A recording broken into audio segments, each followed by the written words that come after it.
ঘরে বেশি বিপদ হলে এই দোয়াটি ৪১ বার পড়ুন। ইনশাল্লাহ সব বিপদ আপদ ঘর থেকে দূর হয়ে যাবে, সংসার সুখের হবে। প্রিয় ভাই, আপনার ঘরে বালা মুসিবত বিপদ আপদ দূর হয় না। আমি এমন একটি দোয়া এবং আমলের কথা বলবো, এই আমল একবার করে দেখতে পারেন। এই আমল করার আগে আপনাকে মুমিন মুত্তাকি হতে হবে, হারাম থেকে বাঁচতে হবে। দেখছেন যে ঘর থেকে বিপদ দূর হয় না, তো প্রথমে আপনি পানি নেবেন। পানিতে সূরা নাস ৩ বার, সূরা ফালাক ৩ বার, সূরা ফাতিহা 3 বার, সূরা ইখলাস 3 বার, রব্বান নাস আজহিবিল বাস ইসফি ওয়ান্তা সাফি লা সিফা ইল্লা সিফাউকা সিফা আন লা ইউগাদিরু সাকামা। ব্যাস এতটুকুন পরে ওই পানিতে আপনি ফুঁ দিয়ে দিবেন, দিয়ে আপনি ছিটিয়ে দিবেন। সকাল এবং রাত্রে এই কাজটি করবেন। তারপরে যে আমলের কথা বলবো, সকালে সূরা বাকারা যতটুকুন পারবেন আপনি পাঠ করবেন।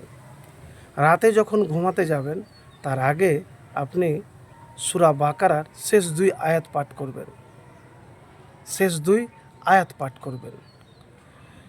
এই আমল করার পাশাপাশি আরেকটি আমলের কথা বলবো, যে আমল খুবই সহজ। সে আমলটি হলো কিছু না কিছু সাদকা করবেন। যদি আপনার কাছে টাকা পয়সা নাও থাকে, তবে আপনি মানুষকে ভালো কথা বলবেন, ওটাই সাদকা হয়ে যাবে। তো প্রিয় ভাই, এইভাবে আপনি আমল করে দেখুন। এবারে একটি দোয়ার কথা বলবো, ছোট্ট দোয়া, যা নবীজি সাল্লাল্লাহু আলাইহি সাল্লাম শিখিয়ে দিয়েছেন। সেই সাহাবীকে আমি হাদিসটি আপনাদেরকে বলবো। তো প্রিয় ভাই, দোয়াটি খুবই ছোট্ট। সেই দোয়াটি হলো আল্লাহু আল্লাহু রব্বি লা উশরিকু বিহি শাইয়ান, আল্লাহু আল্লাহু রব্বি লা উশরিকু বিহি শাইয়ান। এই দোয়াটি কতবার পাঠ করবেন? কম করে ৪১ বার পাঠ করবেন। তার বেশিও করতে পারেন, কমও করতে পারেন, কিন্তু আমল যখন করবেন তখন কিন্তু নিয়মিত করার চেষ্টা করবেন। এতটুকুন আপনাকে বলছি, কারণ আপনি হয়তো আজকে পড়ে নিলেন, তার পরের দিন কিন্তু আর পড়লেন না। তো ওই আমল আল্লাহর কাছে সবচাইতে প্রিয়, যে আমল কম হতে গেলেও রেগুলার নিয়মিত করে।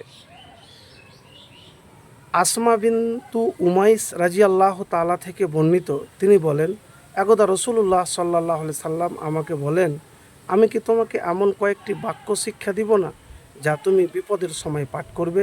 তা হচ্ছে এই ছোট্ট দোয়াটি, আল্লাহু আল্লাহু রব্বি লা উশরিকু বিহি শাইয়ান। 1525 নাম্বার আবু দাউদ শরীফের এই হাদিস। তো প্রিয় ভাই, দোয়াটি সহি।